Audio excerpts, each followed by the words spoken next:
Hello everybody and welcome to the event review for the upcoming event Idle Heroes. This will be the week of May the 3rd, 2024.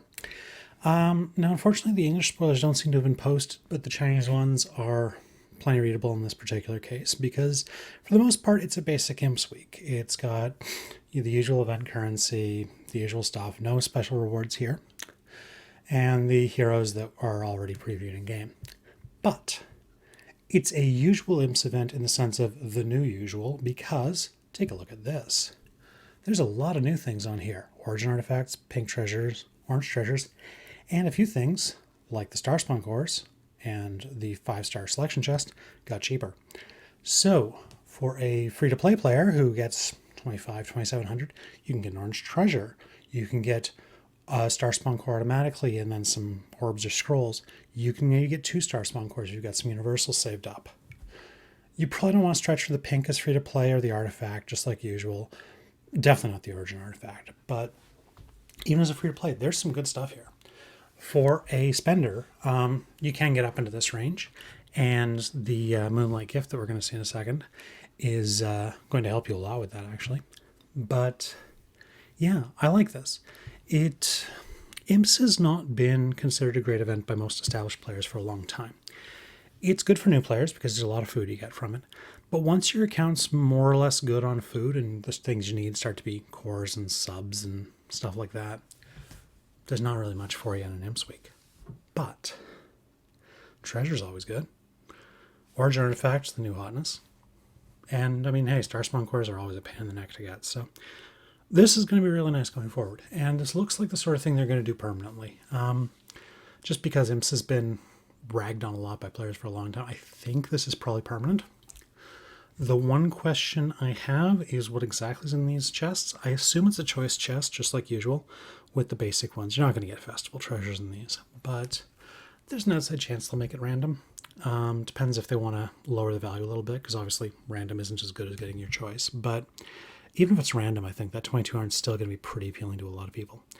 I think the new norm for a new player, get the hero selection chest. You need those. You need a million of those as a new player. For like sort of mid-game-ish, Star Spawn cores are probably still going to be very good, but I think these treasure chests are going to be pretty appealing to a lot of people. I wouldn't be surprised if this becomes the new normal for some.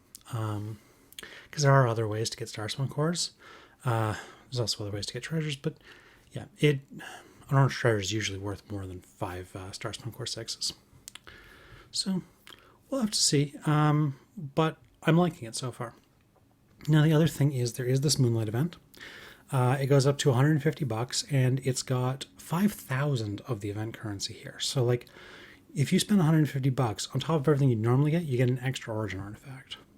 Now I don't know if this is capped because right now the artifact and the skin chest have been capped at 1 each, I believe. I think the artifact is. Definitely the skin chest is. So maybe this will be capped. Maybe you won't need to go this hard, but yeah, and some of this is actually pretty accessible, like $10 for 450 of these. For a low spender, that can be not bad. Like if you get, say, 2,700 in a normal week, free to play, then the first 3 is 1,500. That gets you to 42. That gets you to 48 plus 200 universals. That's 5,000. So you spend $60 to get an origin chest. I don't think that makes sense for most people, but it's not crazy. This is the new hotness. They're going to be hard to get for a while. If you want to stretch for that, it's not the worst. I probably won't be doing it myself, but it's one to look at. It's you always have to see where you are on your own account and what you want to do on your own account. But yeah, that's all there is to this week. There isn't, like, there's the usual weekly pack. 25 tickets for $50 plus a bit of other stuff. If there was other stuff going on with the event, then this would be a lot better, but there isn't, so I probably wouldn't go for that in most cases, but it's there if you want it.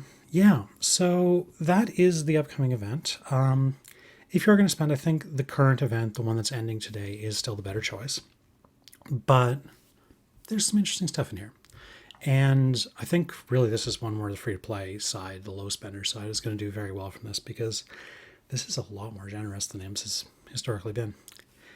Yeah, so that's it for the event. One other thing I wanted to add, though, is I've been playing around with the idea of doing some streaming, basically live reaction to the spoilers when there is a big event. I probably won't do it every week, but for the bigger events, and it looks from the previews like there is going to be a bigger event next week. They gave us the May monthly event listing.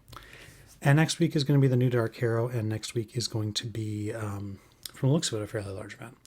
So what I might do is I might get up that morning and do a live stream of my reaction to the spoilers when they drop. Might be fun. If you would be interested in watching such a thing, do let me know in the comments.